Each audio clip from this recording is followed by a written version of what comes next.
Las plataformas digitales se enlazan para el debate jurídico del año. Consulta popular por decreto y Asamblea Nacional Constituyente. Panelistas: Eduardo Montealegre, ministro de Justicia de Colombia, y Mauricio Gaona, profesor y Oppenheimer Scholar. Bienvenidos.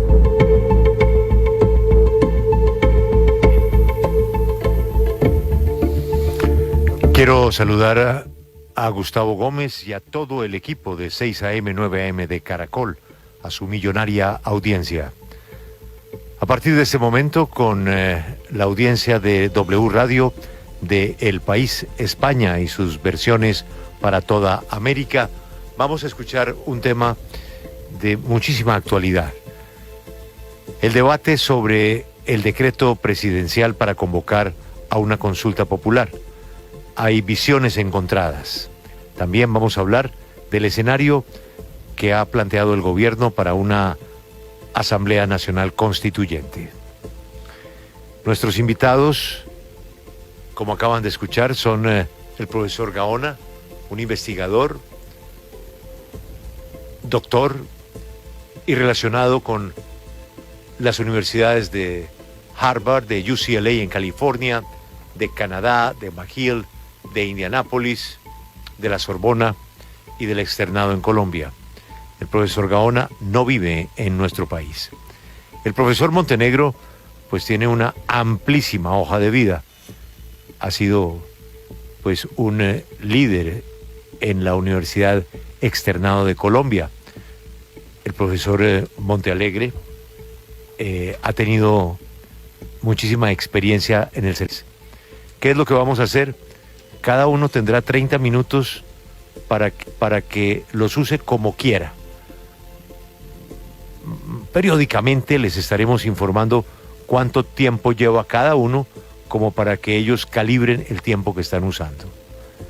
Ellos van a plantear el debate, se van a responder entre ellos, y hay solo dos temas: consulta y constituyente. Hicimos un sorteo, comienza hablando el profesor Gaona, responde el profesor Montealegre, y al final habrá un cierre de 1 minuto y cambiamos el orden. Cerrará el profesor Montealegre. Ambos bienvenidos. Profesor Gaona, buenos días. Muchas gracias a usted, al Grupo Prisa y al País de España por su invitación. Es usted muy amable. Profesor Montealegre, ministro, buenos días. Muy buenos días, Julio, a toda la audiencia de la W, de Caracol, El País. Sinceramente agradezco la oportunidad para dialogar con Mauricio Gaona, un muy respetable profesor de Derecho Constitucional en Colombia y en el mundo. Profesor Gaona, usted dijo la semana pasada que este era un exabrupto judicial. Por favor, argumente esa afirmación para que le conteste el profesor Eduardo Montealegre, y luego, pues, entre los dos van anotando lo que deseen. Adelante, profesor. Gracias, ministro. Debo aclarar que yo no estoy vinculado en este momento con el Externado, pero muchas gracias por la introducción. Se trata de lo siguiente. El ministro hace una observación que a mi juicio es errada. Cuando él cita, o es parcialmente errada, cuando él cita como precedente constitucional necesario y cuasi obligatorio aquel que se surtió a través de la Suprema Corte de los Estados Unidos para justificar el control constitucional difuso y entregarle esa opción al presidente de la República, que a su juicio puede ejercer una acción o una excepción de inconstitucionalidad, que es un juicio de valor constitucional de todos modos, similar a los que hacen los jueces. Conlleva al siguiente aforisma, bastante complejo. De una parte, el precedente es Marbury versus Madison, de 1803. En ese caso, con una decisión muy bien escrita por el juez de justicia y el presidente de la Suprema Corte, John Marshall, la Suprema Corte, que en esa época era nueva en el sistema constitucional americano, estamos hablando del año 1803, es decir, unos pocos años después de la Constitución de Virginia de 1776, se encontró en un caso en donde las acciones de las otras dos ramas del poder público estaban en jaque. En el primer término se trataba, para que sus oyentes tengan una mejor ilustración de por qué este precedente impactó 74 constituciones directamente y 133 cortes alrededor del planeta, es porque en ese caso el presidente Adams expidió un nombramiento y lo firmó el secretario de Estado para el juez de paz William Marbury en 1800. Pero el presidente Adams perdió las elecciones presidenciales en noviembre de 1800. Después de haber perdido las elecciones presidenciales, el Congreso adoptó un acto, un estatuto, aprobando nombramientos judiciales. Pero esos nombramientos judiciales los hizo la administración para beneficiar el partido del presidente Adams, los federalistas en esa época. Porque por constitución el presidente no podría después revocar esos nombramientos. Al hacer eso, entre el noviembre de 1800 y marzo de 1801, cuando se posesiona el nuevo presidente, quien ganó, Thomas Jefferson, el candidato demócrata republicano, colocó al Estado en una crisis constitucional, porque el nuevo secretario de Estado, James Madison, invalidó los nombramientos, porque el juez Marbury no alcanzó a recibirlo en persona. Había un requisito en la ley que para que surtiera efecto tenía que recibir el nombramiento.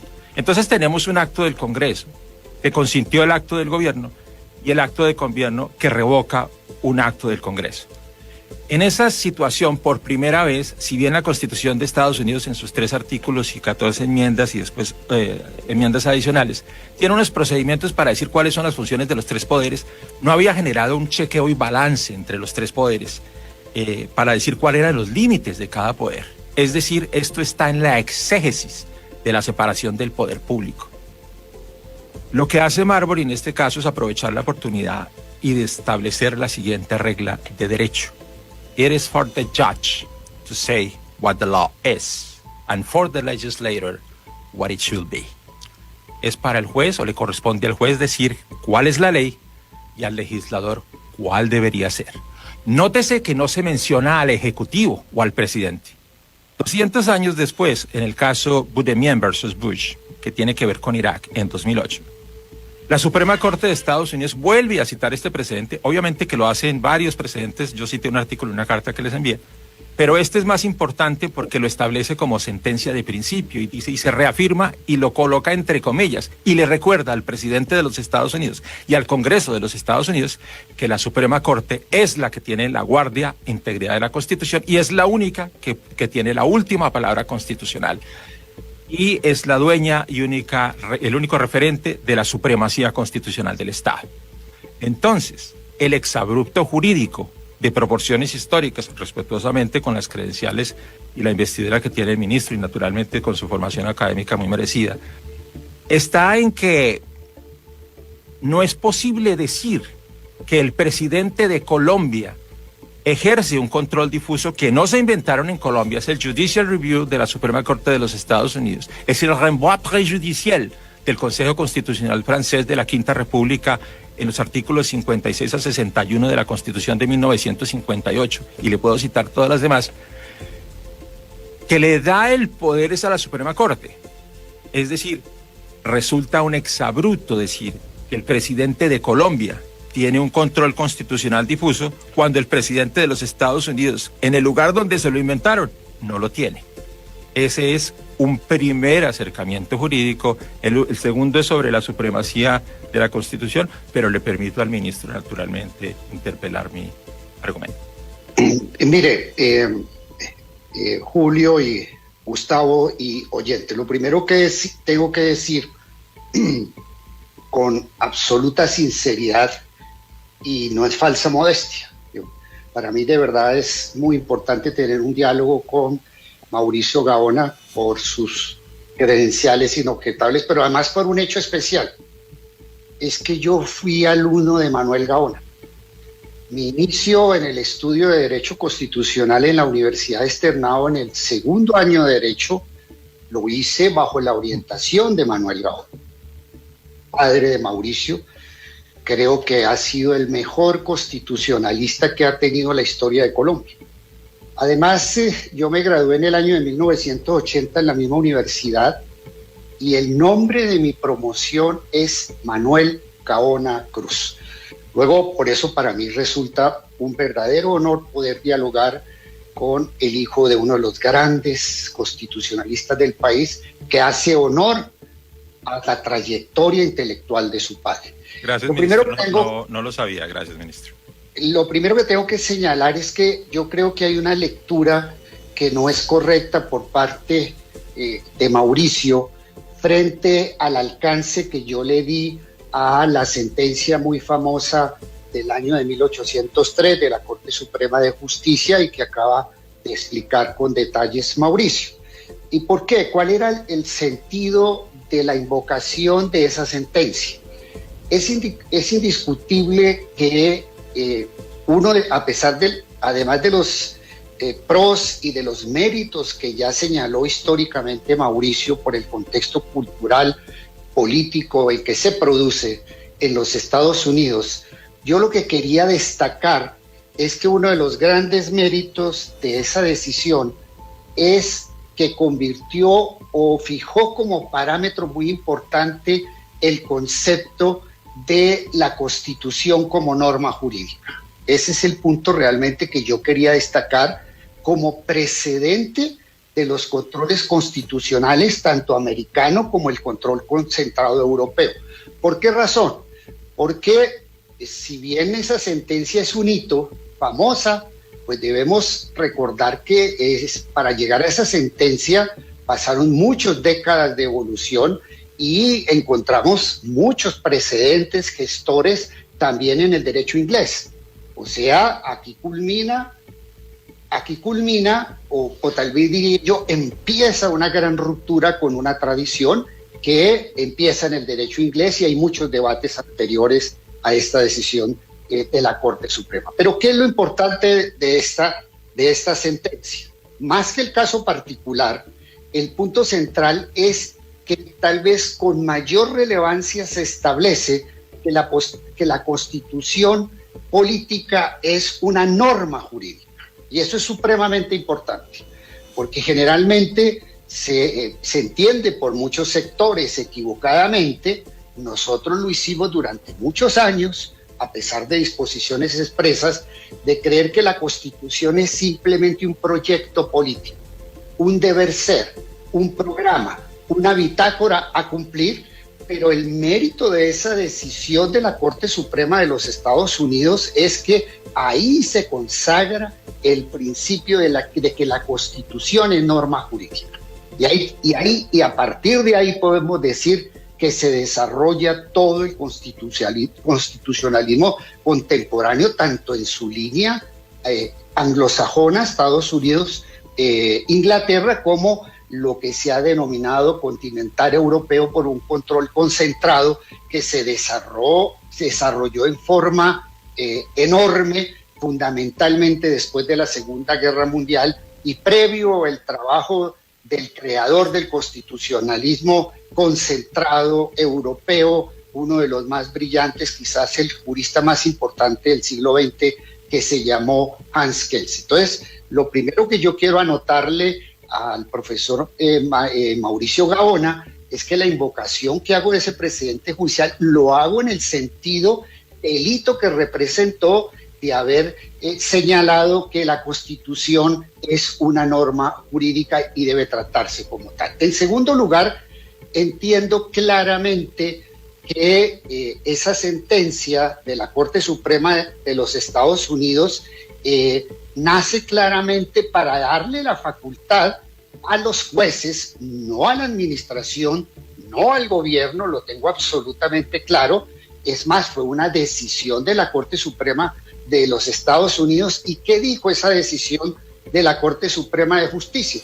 Que si había una incompatibilidad entre una ley federal, que era el caso que se iba a estudiar ahí con ocasión de una disputa que en últimas parece menor, pero dio lugar a uno de los hitos del constitucionalismo contemporáneo, que lo aplican los jueces. Es absolutamente claro que en ese sistema norteamericano ese control es un control judicial que lo aplican los jueces. En este caso, lo hizo la Corte Suprema de los Estados Unidos de inaplicar una ley federal para resolver el caso de unos nombramientos, como lo explicó Mauricio Gaona. Entonces, yo no, al invocar esos dos elementos fundamentales de lo que representa para el constitucionalismo contemporáneo esa famosa decisión de la Corte Suprema de 1803, punto de referente en todos los debates constitucionales del mundo, lo hice fundamentalmente en esos dos sentidos. Reitero, en el sentido de que la Constitución es norma jurídica, y en segundo lugar que se introduce el sistema de control, y básicamente un sistema basado en lo que nosotros hemos denominado excepción de inconstitucionalidad, que le permite a un juez inaplicar una norma de menor jerarquía para darle prevalencia a la Constitución. Pero jamás he dicho que los otros elementos colombianos, como la posibilidad de que el presidente de la República pueda invocar una excepción de inconstitucionalidad, sean un espejo de lo que dijo la Corte Suprema. De ninguna manera lo he dicho, porque tengo claro que aquí es un control judicial de los jueces. Muchos lo han denominado equivocadamente gobierno de los jueces. No, señor. El problema de si un presidente de la República, es decir, una autoridad administrativa, como es el caso en Colombia, puede aplicar una excepción de inconstitucionalidad de un acto administrativo, es un problema típico de la legislación colombiana. Yo aquí invoqué el derecho comparado en dos elementos que nos pueden servir de apoyo y de ilustración a un contexto en el que se está presentando este debate. Y la tesis, entonces, ya entrando a la polémica colombiana, pues de una vez la quiero plantear, y está planteado expresamente en el decreto que expidió el presidente de la República. ¿Y cuál es el debate central? El primer problema es si una autoridad administrativa, en este caso el presidente de la República, puede o no aplicar una excepción de inconstitucionalidad de un acto del Congreso, que a su vez también es un acto administrativo. Una vieja discusión del derecho colombiano. Y sobre este tema yo quiero contarle anécdotas a Mauricio, que este debate yo lo aprendí de su padre, de su cátedra en segundo año de Derecho, y en esa época, además de los textos muy importantes, artículos muy serios de Manuel Gaona, porque Manuel Gaona se parecía en muchos temas al estilo en que escribía Jorge Luis Borges, porque escribía textos cortos y absolutamente comprensibles, y yo leía esos textos que después del Holocausto fueron publicados por la Universidad Externado de Colombia. Y en ese momento entraba el debate, y estoy hablando de la época en que fui alumno de Manuel Gaona, o sea, yo estoy hablando del año de 1977. En segundo año de Derecho del Externado empezó ese debate por ilustración de mi profesor Manuel Gaona. Y el debate desde esa época estaba. Si estamos hablando de un debate que a mí me enseñaron hace más de 45 años en la universidad, y es el debate acerca de si una autoridad administrativa puede o no puede aplicar una excepción de inconstitucionalidad sobre un acto administrativo. Sí. Debate que empecé a aprender ahí. Profesor. Sí, señor. Le doy solo un recorderis. Ha usado usted ya 10 minutos de su tiempo, mientras que el profesor Gaona ha usado 5. Corto ahí solamente para contarle a Mauricio que ese debate es muy antiguo, que lo aprendí de su padre, y que es un debate que yo creo que se inicia desde hace un siglo, donde está la polémica que estamos dando en este momento un gran profesor de Derecho Constitucional, Jaime Sainín Greifeste, que escribió un libro para nosotros los estudiantes en esa época muy valioso, La defensa judicial de la Constitución, planteaba precisamente este debate con tesis muy respetables. Luego no puede decirse que es un exabrupto jurídico acudir a algunas de las tendencias de ese debate. Claro, mi observación no es sobre ese debate, sino sobre el derecho constitucional comparado, pero tomo su punto. Sobre ese debate me referiré luego, ministro. Preferiría, para ser justo con el ministro, escuchar su posición para que entremos en materia sobre la invocación que usted hace del artículo 4, sobre la supremacía de la Constitución y con base en ella abrogarle al presidente la posibilidad de ejercer ese control constitucional o por vía de excepción de inconstitucionalidad. Preferiría que usted hiciera la exposición, ministro, porque no estaría bien que yo criticara algo en caso de que usted tenga una aserción más amplia de lo que he escuchado. Entonces, la pregunta que me hace Mauricio y que creo yo que es uno de los ejes del debate es si el presidente de la República puede o no ejercer una excepción de inconstitucionalidad sobre un acto administrativo. Mauricio, según le entendí, quiere que yo dé mis argumentos para usted refutar. Perdóname, ministro, el acto del Congreso es un acto constitucional también. El decir no es un acto constitucional. Es el consentimiento previo que se establece en la norma. Yo lo que le pregunto es si el presidente puede hacer un juicio de valor constitucional sobre un acto del Congreso de la República en el cual no satisface sus intereses políticos, como decir no a la consulta popular. Es un acto existente. Es que el debate, el decreto está fundamentado en el hecho de que existió un acto jurídico por parte del Congreso. El decreto del presidente no está partiendo del punto de vista de que el acto del Congreso fue inexistente. Inicialmente, dentro de las discusiones previas que tuvimos para expedir este decreto, se pensó en la tesis de la inexistencia. Hay una norma constitucional muy antigua, creo que es una disposición que viene de la Constitución del 86, donde establece que todos los actos del Congreso de la República que se profieran por fuera del marco constitucional no producen efectos y son inexistentes. Pero esa vía de argumentación finalmente no se acogió. Acogimos una vía de interpretación en la cual partimos del punto de vista de que hay un acto jurídico por parte del Congreso, que ese acto nace a la vida jurídica, pero que ese acto es contrario a la Constitución Política de Colombia. Sintetizo entonces diciendo, existe un acto jurídico, ese acto nace a la vida jurídica, pero el presidente de la República lo inaplica por ser violatorio de la Constitución. ¿Cuál es el fundamento? En este caso ya entramos en el terreno ya no propiamente del derecho comparado, que reitero, creo que es una fuente muy importante, criterio auxiliar de interpretación de nuestras instituciones jurídicas, porque es que nuestro modelo de control constitucional es la convergencia de los modelos en el mundo, tanto del modelo estadounidense, inglés, como del modelo europeo en materia de control constitucional. ¿Y qué dice el artículo 4? El artículo 4 dice que la Constitución es norma de normas y que en todo caso de incompatibilidad entre una ley u otro acto jurídico, y subrayo la palabra u otro acto jurídico, prevalece la Constitución sobre ese acto de menor jerarquía. Entonces miren que en Colombia, puede que existan otros, seguramente habrán muchos otros modelos en el mundo como los hay, pero lo claro es que en Colombia, con la excepción de inconstitucionalidad o la prevalencia de la Constitución, no es solamente sobre leyes, sino cualquier acto. Entonces ahora entremos en la definición de la naturaleza del acto que profirió el Congreso de la República. Hay un primer debate que nosotros tuvimos que sortear internamente en el es el de precisar cuál es la naturaleza de ese acto.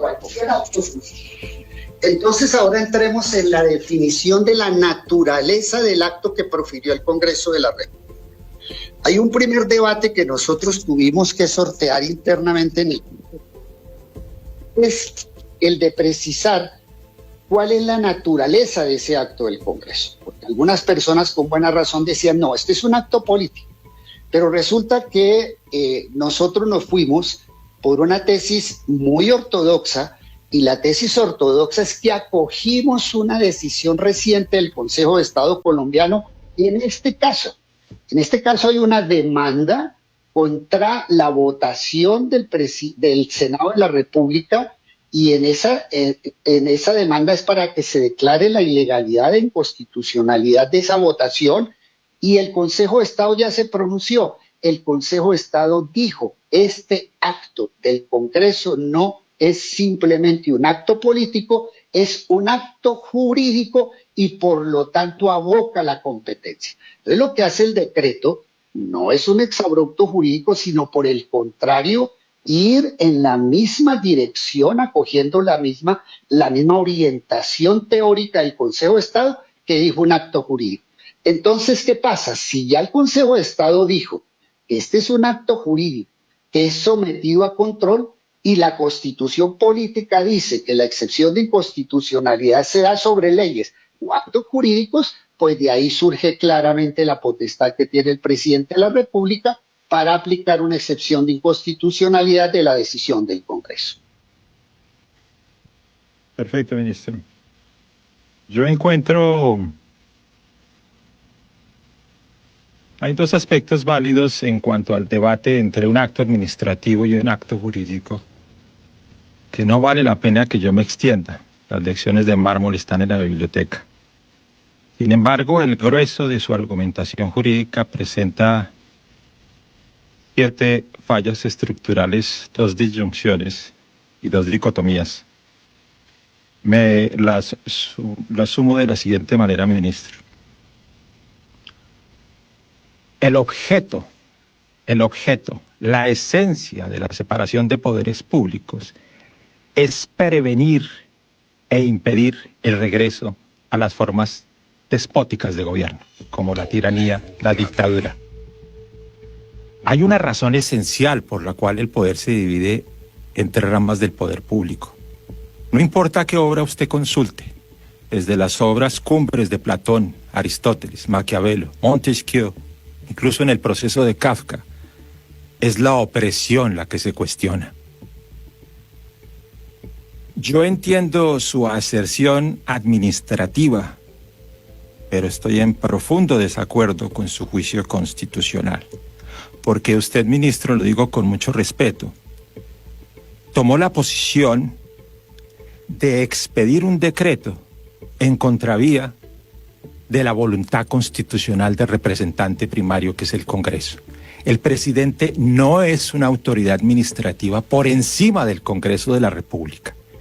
Esa reposición intelectual que usted hace no es una interpretación de la Constitución, es una reforma constitucional. El presidente tampoco es un juez constitucional. Ministro, usted está usando el artículo 4, por eso se lo pregunté. Quería saber si iba a usar otro artículo.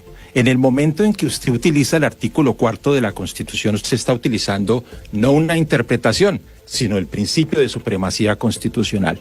Lo he dicho varias veces, el principio de supremacía constitucional no deroga el principio de separación de poderes, ni en Colombia ni en ninguna democracia del mundo, incluso en las que son autoritarias, obviamente exceptuando el caso de Venezuela. Ahora bien, esa abrogación que usted hace también viola una norma de derecho internacional primaria que antecede la filosofía y la escuela que usted cita, que es básicamente la escuela de Frankfurt, porque cuando usted cita a Habermas, Lund queda un poquito debajo, usted está trabajando ya en la segunda escuela de Frankfurt.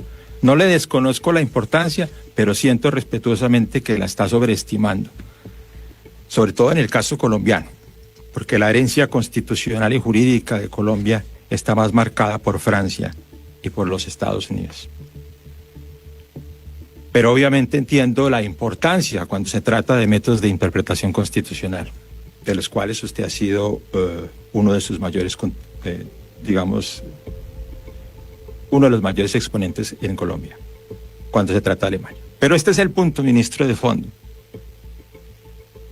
El artículo 16 de la Declaración de los Derechos del Hombre y del Ciudadano de 1789 reza: toda sociedad que o bien no protege los derechos humanos o bien no protege la separación de poderes públicos no tiene una constitución.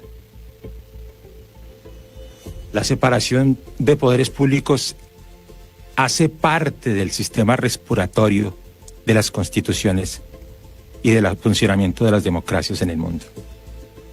Cuando el ministro de Justicia expide un decreto violatorio de la Constitución porque el Congreso le dijo no a la convocatoria, y cuando usted hace ese juicio de valor y en el decreto, que además tiene fallas de técnica legislativa profundas, porque con el debido respeto, al leerlo, es más una sentencia decreto que un decreto. La parte emotiva del decreto es de política pública, la parte emotiva que usted está dando, que puede ser válida e interesante al citar Habermas y las razones por las cuales usted o el gobierno considera que la posición del Congreso es violatoria de la Constitución por vicios de procedimiento, aun cuando fuere legítima. La evidencia indica que más que contrariar la Constitución, contrariaron la voluntad del presidente. Aun cuando fuere legítima, no le correspondía al ministro hacerla, sino a la Corte Constitucional. Porque siento que usted ha ocupado en su silla, sin advertir, tal vez porque es nuevo en el cargo, que algunas veces lo escucho hablar más como magistrado que como ministro. Es decir, está confundiendo las tres posiciones. Además, usted le advierte al registrador nacional que de no ejecutar el decreto estaría cometiendo prevaricato. Esa triple función no es característica de los regímenes constitucionales. Existe solamente como figura constitucionalmente admitida en la Constitución de la República de China de 1982 y se conoce en el derecho chino como Tenglililia, que significa poder unificado. Si ustedes se abrogan las competencias constitucionales de las otras ramas, así utilice métodos de interpretación, dejo que se coloque así utilice métodos de interpretación y erudición filosófica, eso no logra disfrazar finalmente la misión constitucional del proyecto, que es abrogarse competencias constitucionales que la ley no les da. Y yo no tengo que leer la Constitución de Bonn ni hacer interpretaciones filosóficas. Eso está en la Constitución de Colombia. No necesito ni siquiera situar fallos del Consejo de Estado. Es que la provisión de su Constitución es, como llamaba Thomas Jefferson, una verdad autonómica, evidente, cuando dice que ninguna autoridad de Colombia se puede abrogar competencias que ni la Constitución ni la ley le dan. Artículo 121, ministro. W Radio. No sé si usted quiere interpelar o sigo en mi razonamiento. Sí, quisiera, para ir respondiendo sus valiosos argumentos, decir lo siguiente. Yo creo que usted ha dado aquí algunas explicaciones, algunas razones de su posición, pero creo que el principal argumento que usted da criticando la decisión del presidente de la República es de que eso viola el concepto de la separación de poderes. Yo creo que ahí está una de las esencias de su argumentación. Pero yo, ¿qué observación crítica puedo hacerle a esa tesis de que esto viola la separación de poderes? Lo primero que tenemos que decir es que, si bien es cierto, es un concepto ya centenario, que se ahonda muchísimo más y se profundiza después de la Revolución Francesa y de la gran teoría política que hubo en la Revolución Francesa, que por cierto los franceses hicieron la revolución, pero los grandes teóricos de la revolución fueron los alemanes, fundamentalmente Immanuel Kant.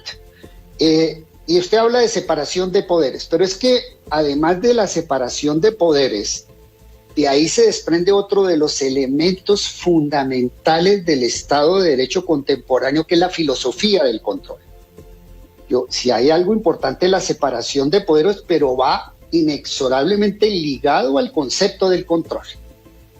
Y resulta que en su postura, yo le hago una crítica muy constructiva, muy respetuosa, su crítica viola el principio de no contradicción. El principio de no contradicción, como todos lo sabemos, es uno de los de las reglas de la inferencia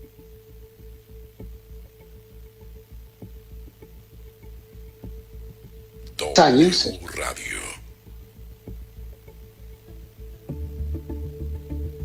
Principio del tercero excluido, creo que son las reglas clásicas de la lógica aristotélica, después totalmente en una crítica demoledora desde el punto de vista intelectual que hizo un matemático y filósofo creador y precursor de la filosofía analítica que fue Frege. ¿Por qué digo que hay una violación al principio de no contradicción? Porque debemos entender que hay una clara separación de poderes legislativo, ejecutivo y judicial, y los coloca a todos como si fueran una especie de Robinson Crusoe solitarios en el océano, en esa maravillosa obra que, por cierto, tradujo magistralmente Cortázar, como si fueran absolutamente separados. Pero resulta que si eso es así, entonces no podemos justificar ni siquiera la existencia del control por parte de los jueces. Todos conocen muy bien de dónde surge este debate, y este debate no es norteamericano, este debate es alemán, este debate surge en la República de Weimar. Estamos hablando del año de 1930, previo al surgimiento del nacionalsocialismo alemán, y allí se presentaron dos grandes posturas, la de Schmitt, el primer Schmitt antes del nacionalsocialismo, que fue un hombre muy importante, que se sigue respetando en Alemania, el primer Schmitt y Hans Kelsen. Y afortunadamente, ¿quién ganó acerca del debate de quién debe ser el guardián de la Constitución? Ganó Hans Kelsen, quien impuso la tesis de que el guardián de la Constitución no debe ser un órgano político, como el Congreso, por ejemplo. Esa era parte del debate, sino que tenía que ser un juez independiente, un tribunal constitucional con un origen diferente, que tuviera una gran legitimidad. Luego se colocó en la masa. Ministro, le quedan 10 minutos, ministro. 10 minutos. Se ha consumido ya 20, ministro. Se constituyó entonces el control por parte de los jueces. Entonces usted tiene una contradicción, porque si llevamos hasta sus últimas consecuencias su postura, que dice que la separación de los poderes, que el decreto del presidente es un atajo, un exabrupto, que nunca lo había visto en ningún instituto del mundo, porque ejerce un control, pues entonces tampoco podría existir control judicial por parte de los jueces o de los tribunales constitucionales, porque están controlando el Ejecutivo. Me parece que no es una premisa verdadera. Bueno, su aserción, con el debido respeto, ministro, tanto sobre mi posición como sobre los autores que cita, es falsa. Yo no he dicho que el presidente no es una autoridad administrativa superior. Eso está claramente en la Constitución. Cuando usted utiliza a Hans Kelsen y a Kafka de esa manera, a Kant de esa manera, usted no solamente los está estirando demasiado, los está asfixiando. Eso no es exactamente lo que ellos dijeron, ministro. Kelsen, precisamente, usted me está dando la razón, habla es del juez constitucional. Perdóneme, ministro, no hay ninguna norma en la Constitución de Colombia que diga que el presidente de la República es un juez constitucional. El control constitucional lo ejercen los jueces. La guarda y la integridad de la Constitución la ejercen los jueces. Para eso usted no tiene que mirar la Constitución de Weimar, solamente mire la de Colombia. Ahí es donde está. Pero si usted tiene alguna duda sobre la exegesis del mismo argumento, yo puedo entender la citación de una lista de autores que claramente son sus predilectos, pero ha dejado por fuera a los autores que los predecieron y que de hecho han contribuido más lejos, más allá de su propio tiempo. A menos que usted me diga que el iluminismo francés fue también demolido por la escuela de Frankfurt o por los autores alemanes. Eso es impensable. Su decreto no menciona a Montesquieu, que es el autor intelectual de la separación de poderes, tampoco a Voltaire, Rousseau, Robespierre. Ese iluminismo francés que está detrás de la fisionomía del Estado moderno, el alemán, aplica más allá. Yo incluso puedo pensar en figuras de la Revolución Inglesa del siglo XVIII, John Locke, incluso Swift. O me puedo mover hacia los constitucionalistas americanos que nosotros llamamos en ese lado del Atlántico de Founding Fathers. George Washington, Thomas Jefferson, James Madison, incluso Benjamin Franklin o el presidente John Adams, debido a su relación diplomática e histórica que usted la tiene que conocer directamente con la Revolución Francesa, porque la conexión entre la Constitución de Virginia y la primera República Francesa es incontestable. Alemania es una constitución de la posguerra, separada por unos meses entre el momento en que sale la Constitución alemana y en el momento en que termina otro documento que se produjo en Alemania muy importante, que son los juicios de Nuremberg, conducidos por abogados americanos, no por abogados alemanes, sobre algo que hicieron los alemanes que se llaman crímenes contra la humanidad. Están separados por unos meses y unas millas de distancia a la Constitución de Bonn que usted ejemplifica. De manera que hay que situar el documento en el contexto histórico, no únicamente filosófico. Pero si yo no estuviera en lo correcto, entonces, ese aforismo de tratar de mostrar que el control constitucional se difunde en otros funcionarios públicos no existe. El control difuso es difundido entre los jueces. El control concentrado se refiere a los jueces constitucionales que concentran la última palabra, la última guarda de la Constitución. Usted hace bien a citar el caso de Austria en los años 30, totalmente de acuerdo, no lo disputo, y la corriente que surgió desde Hans Kelsen, naturalmente, que los dos conocemos muy bien, no vale la pena extenderse en eso. Pero ese judicial review, ese control difuso, ha sido recepcionado por muchísimas constituciones, señor ministro.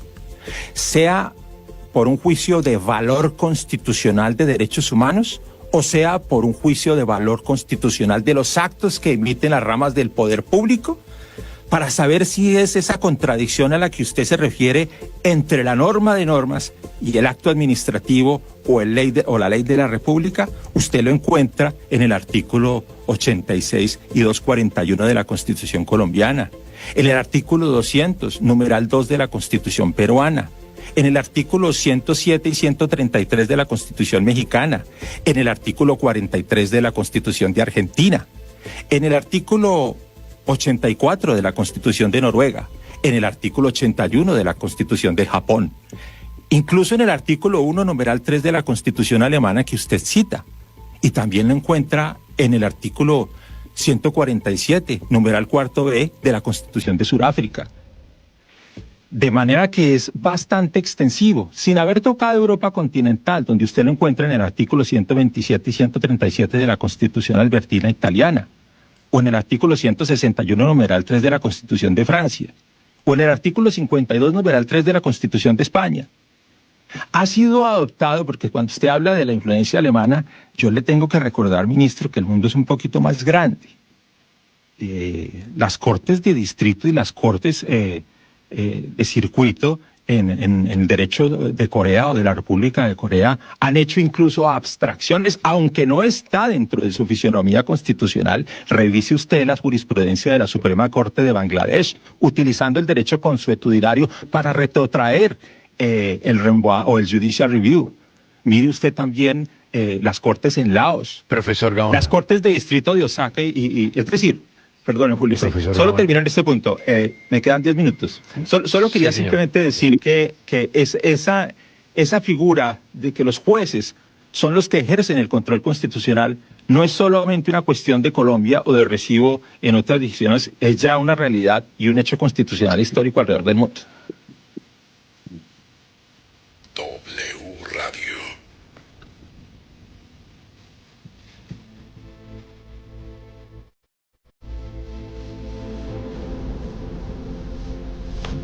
Profesor Montealegre, si le parece, o antes del minuto de cierre que van a tener ambos, podríamos hablar estos últimos 24 minutos que nos quedan, 14 minutos que nos quedan, podríamos hablar de su opinión, o mejor, su argumentación y viabilidad de convocar a una Asamblea Nacional Constituyente, por favor.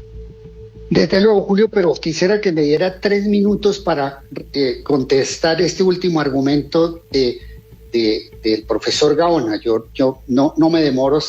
Y quisiera decir lo siguiente, es que el punto de partida del profesor Gaona es que el presidente de Colombia no hace control constitucional. En ese sentido... No, ¿cómo lo hacen los jueces? Desde luego. Pero dice, el punto de partida no hace control constitucional. Invoca una erudita exposición de derecho comparado donde dices que el control constitucional es producto de los jueces. ¿Cierto? Así no, nace... Yo no dije eso. Yo lo que estoy diciendo es que el control difuso no se difunde entre todas las autoridades públicas, se difunde entre los jueces. Eso es lo que estoy diciendo. Y que yo sepa, el presidente de la República no es un juez. Pero entonces ahí es donde quiero darle una primera respuesta y lo voy a dar con el ordenamiento jurídico colombiano. Y el ordenamiento jurídico colombiano yo le puedo invocar más de 5 decisiones de la Corte Suprema, de la Corte... Una moción de orden, ministro. El problema es que si usted se va por ahí y yo le puedo contestar, perdemos la oportunidad de hablar de la Asamblea Nacional Asamblea Popular Constituyente que ustedes han convocado y que me parece que pasamos de la carta velada, que en mi juicio es el decreto, a una carta más abierta que es esa asamblea. No sé si usted no quiera referirse a ese punto, pero tenga en cuenta que le quedan 10 minutos. Si usted se va por ahí, nos podemos extender, pero yo le sugeriría respetuosamente que abordáramos este tema que ocupa mucho a los colombianos porque es finalmente el paso más delicado de las decisiones que está adoptando el gobierno. No porque no podamos seguir discutiendo, sino porque le recomiendo que mire el reloj. 9 minutos no creo que alcance a citarme jurisprudencia y yo a contestarle. Creo que es importante que hablemos de la Asamblea Constituyente. No, desde luego, yo pedí muy poco tiempo, pero quería rápidamente decirle es que el decreto del presidente está fundamentado en más de 5 decisiones de la Corte Constitucional y Consejo de Estado, donde expresamente para el derecho colombiano han dicho el presidente de la República puede realizar y hacer excepción de inconstitucionalidad. Y en el otro punto sobre que es que en el mundo entero solamente los jueces son los que tienen... Sí, señor. No lo comparto. No, es que, ministro, no, nos estamos yendo del tema de la constituyente. Listo, arranco, Julio.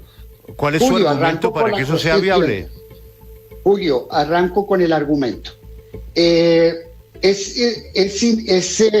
presidente de la República ha planteado que si la consulta popular que él convocó legítimamente por decreto no procede, el presidente tiene como un plan B la convocatoria a una Asamblea Nacional Constituyente.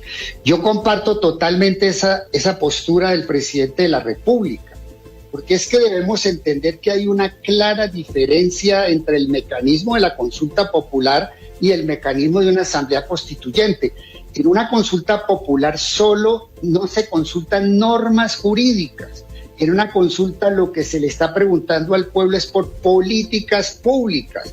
Al pueblo colombiano el 7 de agosto se le van a presentar 12 preguntas por políticas públicas, no por norma jurídica. La constituyente sí, la constituyente se convoca es precisamente para que sea fuente del derecho y cree normas jurídicas con un poder constituyente que en principio no tiene límites porque es ejercido por el pueblo.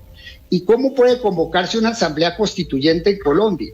Es muy claro el texto constitucional al establecer que la convocatoria a una asamblea constituyente se hace por ley, una ley que tiene control previo de constitucionalidad, que luego pasa a decisión del pueblo para que realmente sea el pueblo quien decida si convoca o no a la Asamblea Constituyente y después viene la elección de constituyentes.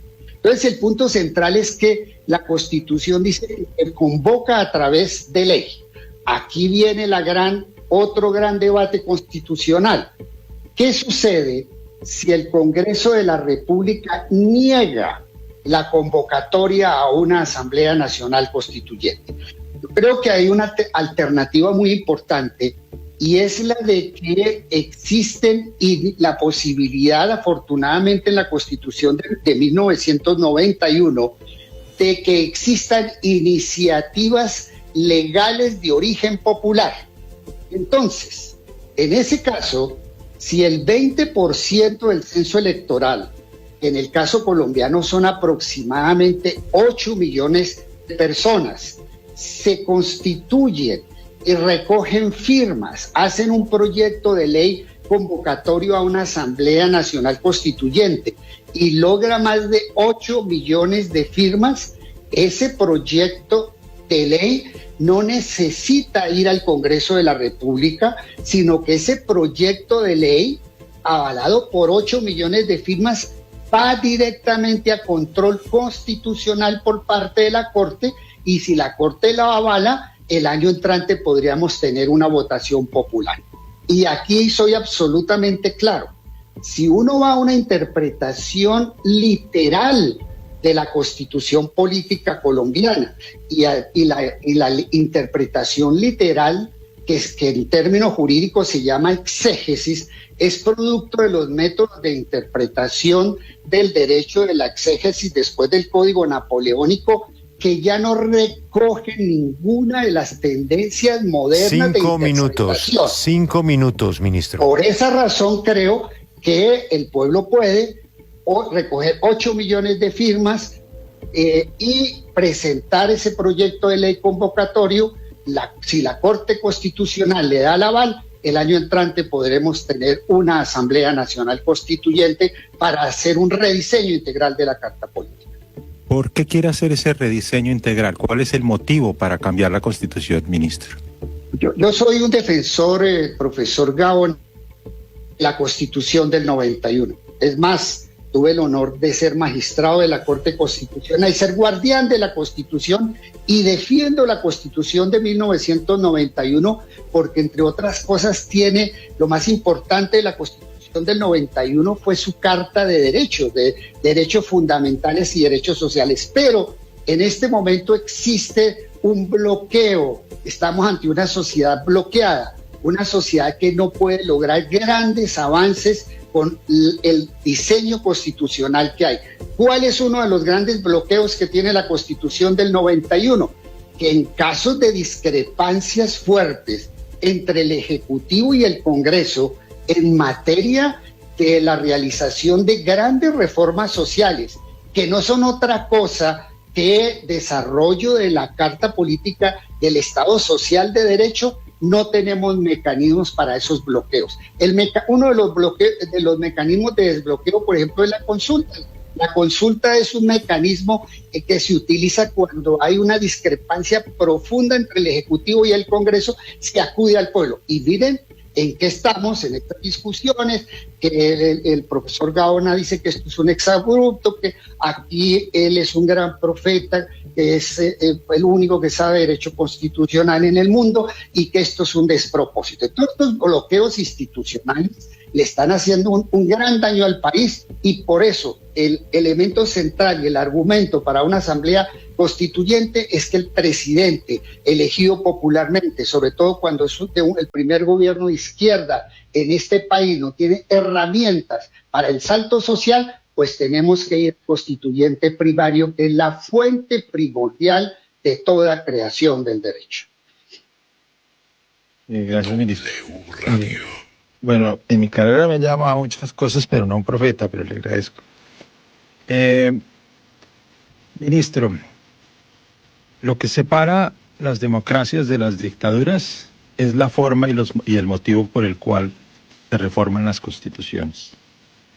Quería escuchar la forma, que ya la expuso, y el motivo. Sobre la forma, ministro. Señor Ministro de Justicia y del Derecho de Colombia, permítame recordarle que el bloqueo institucional al que usted llama, la ciencia política y constitucional en el mundo le llaman oposición. Y permítame recordarle que la oposición es el precio que se paga por tener una democracia. Permítame adherir igualmente, señor ministro, que la diferencia estructural en el diálogo y la dialéctica evolutiva con la que usted quiere disfrazar el proyecto del gobierno, el trasfondo real, es en una palabra que la gente no ha detectado. Ustedes le llaman a esto Asamblea Popular Constituyente, no Asamblea Nacional Constituyente. Julio y a sus oyentes, la diferencia de la forma en este caso es vital, el ministro lo sabe. La Asamblea Popular requiere un quórum relativo, menor. La Asamblea Constitucional requiere un quórum mayor, porque convoca a todos los sectores de la nación. La Asamblea Popular es una figura que utilizan varios líderes autoritarios y populistas en el mundo, desde el África septentrional, el sudeste asiático, Centroamérica, y ustedes tienen el caso más reciente en Venezuela. Porque lo que hacen en la teoría del acto reflejo es que el presidente dice: yo soy el pueblo. Yo estoy acá porque el pueblo me puso acá. Y una vez logra avanzar la tesis del ministro, que el presidente es la máxima autoridad constitucional, pues le queda muy fácil convocar y utilizar para efectos de quórum una legislación que está por fuera del marco de la Constitución, porque el quórum que él está convocando está en una ley estatutaria. Se pueden entonces salir pero ustedes ya tienen unas reglas establecidas de cómo reformar la Constitución. Sobre la parte emotiva, estructural de por qué que necesita cambiar una Constitución que le ha otorgado a los colombianos los derechos que bajo el régimen anterior no tenían. Una Constitución que tiene uno de los capítulos de derechos humanos más extensos del mundo. Y una Constitución en la que encuentra problemas porque no le pasan o no ejecutan los proyectos a la voluntad del gobierno, lo que él llama un bloqueo institucional y lo que realmente se denomina en las democracias avanzadas oposición. Es precisamente lo que nos convoca hoy. El problema, señor ministro, es que la consulta popular, y eso yo lo sé muy bien, es el efecto distractor. Realmente el proyecto es la Asamblea Constitucional. No existe ningún chance que esa consulta popular, como ustedes la aprobaron, en violación de normas constitucionales, sin el consentimiento previo del Congreso, eso es una ley constitucional, es una norma constitucional, no necesita exégesis, ni métodos de interpretación, ni dialéctica evolutiva para entender que la ley es la ley, señor ministro, está claramente escrita. A los magistrados de la Honorable Corte Constitucional de Colombia. Profesor, al registrador. 5 minutos, profesor, 5 minutos. Gracias, Julio. Al registrador nacional del Estado Civil y a los honorables magistrados y magistradas del Consejo de Estado, les hago un llamado a través del tiempo. Hay un momento en la historia de cada país donde el carácter de sus líderes se une al destino de esa nación. Ese momento ha llegado, señores magistrados. El ministro nos ha recordado que él fue magistrado de la Corte Constitucional. Yo les quiero recordar a ustedes que antes de la Corte del ministro hubo otra corte en Colombia que no seguía la escuela de Frankfurt, ni Habermas, ni nada de eso. A esa corte la revista Ámbito Jurídico la nominó una corte visionaria. Esa corte, esa sala constitucional de la cual mi padre fue su presidente y estaba integrada por Carlos Medellín Forero, el doctor Ricardo Medina Moyano y el doctor Rosselli y Manuel Gaona Cruz, hicieron algo muy importante en el derecho comparado internacional. Fue entregarle a ustedes, señores magistrados de la Corte Constitucional, la posibilidad de realizar un control previo. Los conmino respetuosamente a ver las decisiones de Manuel Gaona Cruz, declarando la constitucionalidad del Tratado de Extradición entre Colombia y los Estados Unidos en marzo de 1985, como su sentencia y salvamento de voto de 1981 sobre el Estatuto de Seguridad. Observen cómo aplicaron un control previo que no existía en la Constitución del 86, que rompió la jurisprudencia de la Corte Suprema de Justicia de un siglo. Esos magistrados, señores magistrados, dieron la vida defendiendo ese orden constitucional que hoy el ministro y el presidente quieren cambiar. Hónrenlo, protéjanlo. Ustedes tomaron un juramento de defender la Constitución y la ley. Cumplan con ese juramento. La historia se los exige. Sus precedentes y los magistrados que les precedieron se los exige. Sus hijos se los exige. Y Colombia lo necesita. W Radio.